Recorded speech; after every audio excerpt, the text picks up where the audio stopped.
Welcome back to the Worldview Minute. Here we are now asking the question, okay, we understand the challenges of living in an age that claims to be post-truth, which is again impossible. Understanding what the Christian view of truth is, that God is the necessary foundation, that God has spoken, God has revealed himself to us. Truth can be known because we are made in God's image. To how should we live? How do we live in a truth-filled world? This world is full of truth. Everywhere we look, God is speaking to us through his creation, through his presence, through his word. How do we live in an age that denies truth, but living in a world that is absolutely chock full of it? Well, I have a few recommendations for us today. First, as Christians who know that truth exists, that truth is given to us by God, that we should pursue truth. The church is described as the buttress or the pillar of truth in this world. To be a Christian is to be concerned with truth. We should be pursuing it. We should be molding ourselves by it. We should know that God's truth reveals truths about who he is.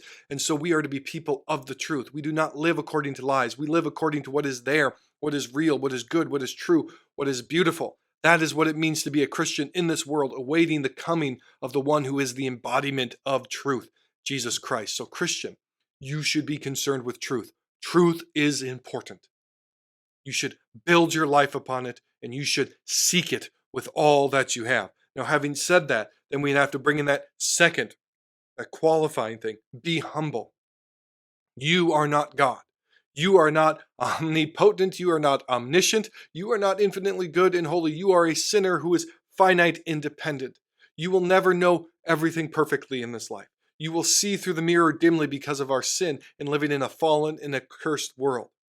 So you need to be humble in your pursuit of truth, knowing that you don't know everything and you are not God, but you should not become so humble that you don't pursue truth. Right? So we are Christians who are humble, but truth is important to us because truth comes from God and God is the truth. Third, note then that all truths are not equal. Right? Some truths are of greater importance than others. The color of that dress, whether it's something else like they had those things on social media a few years ago, is this a gold dress or a blue dress? That truth is not nearly as important as who God is, who the Nephilim are in Genesis, the identity of them, getting that right. You should want to be right about that. Right? Is not as important as the identity of who Christ is. Right? There is a hierarchy of truth. Some truths are indeed more important than others, and we need to act and live in light of that. We should always want to be right. We should pursue truth, especially when God has spoken about it in his word. We should want to be right on those things. But we realize that some truths are more important than others. Next, we are to be bold then in the truth. We are to live as people who know what is true.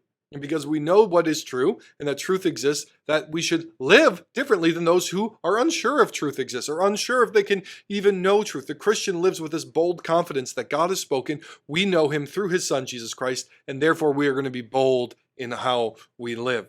And then we are to conform our lives to the truth. This is the backwards nature of postmodern relativism today. They want to say that your feelings determine what is true. But the Christian says truth should determine how you feel. Right? The truth doesn't conform to you. You are to conform yourselves to the truth.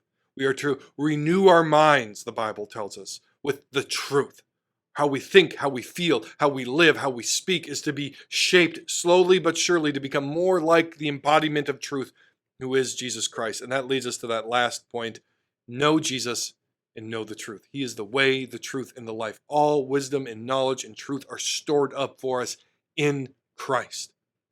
To be a Christian is to be in relationship with the embodiment of the truth. How do you live in a truth-filled world? You pursue Christ. You become more like him. You value the things he values, and you seek his kingdom on earth. That is what it means to be a Christian, and that is to bring all thoughts captive in obedience to Christ. That is to see all of this world as Christ and as his kingdom is coming to transform this world. That's what we're doing here at the Worldview Minute. Now we're going to start to apply Christian truths, true truths, what reality is to the different spheres of life. So I encourage you to come along on this journey with us, like, comment, and share as we build the Christian worldview 1 minute at a time.